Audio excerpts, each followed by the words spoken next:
Workplace accidents are horrible, not just from a liability standpoint, but from a production and morale standpoint as well. And no matter what you use to try and investigate it, the statement that's true more often than not is that, for the most part, it could have been avoided.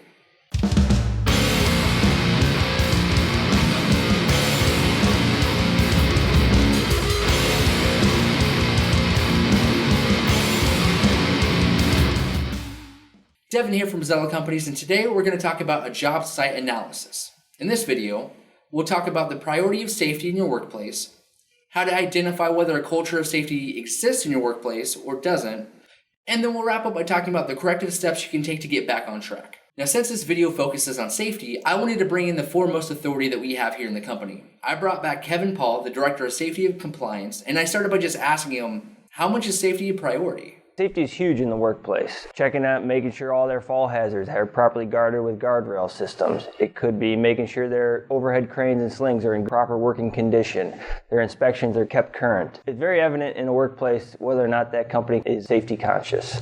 Now, Kevin told me that the cost of a safety upgrade might scare most companies away. And typically, a just get it done mentality exists in the workplace. But what happens if somebody gets hurt?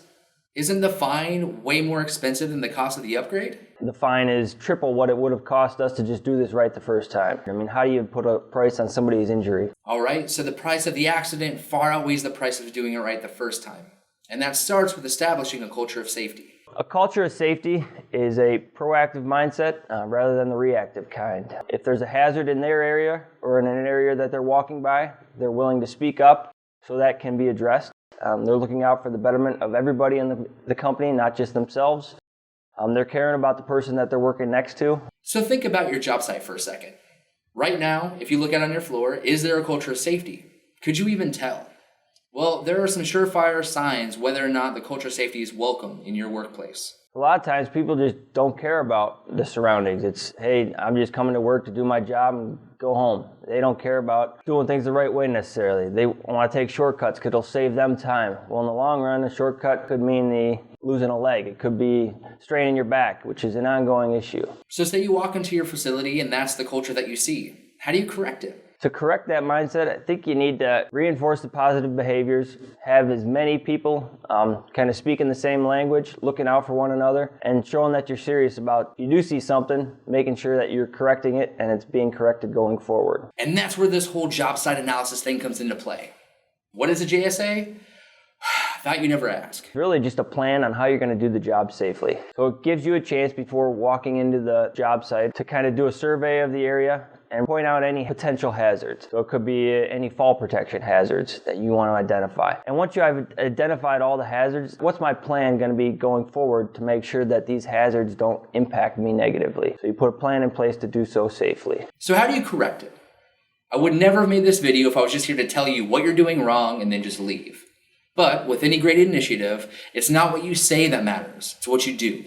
You kind of say, hey, here's what we're going to do to make sure we correct this. For example, if you're up working at height and you say there's a fall hazard, then it's all right. If I can't put a guardrail system in place, then I need to kind of go down to the next step. And it might be, hey, I have to wear a fall protection harness and I have to have a lanyard tied off and I want to be 100% tied off at all times. But also then you have to have a plan in place. If I were to fall with my harness on, how am I going to get rescued? So there has to be a rescue plan in place. Does my coworker know or does the customer know who I'm working with how they're going to get me down if I'm suspended in the air? Say you're making great strides with your safety, but you still face resistance from those people who have been doing it this way for 20 years. What do you do then? If you get any resistance when trying to make safety changes, you need to talk with the employees or with the workers who are actually doing the work. You want to put together a practical plan, but you want to do the right thing. There might be initial pushback at first, but you need to coach them up on why we're doing this and what's the overall goal. As long as they can see that, the end picture, and hey, we're looking out for your best interest, then a lot of times they're more susceptible to take on the change. The last question I asked Kevin was about accountability. From the moment you walk onto your site to the moment you leave, whose responsibility is it to keep you safe? And it might surprise you to find out that responsibility, it's yours. But you are ultimately responsible for your safety. So I guess continue to ask questions, continue to seek out training and advice, and just know that the company is always looking out for your best interest. Hopefully, this video was able to help you better understand the benefit of performing a job site analysis. If you like this video, definitely consider checking out the rest of our Cranes 101 or Rigging Professor series. There's a ton of content there and I don't want you to miss out. If you're interested in getting started with a culture of safety at your facility, we've developed a resource just for you. If you click the link above, it'll take you to our top 5 fall hazards infographic.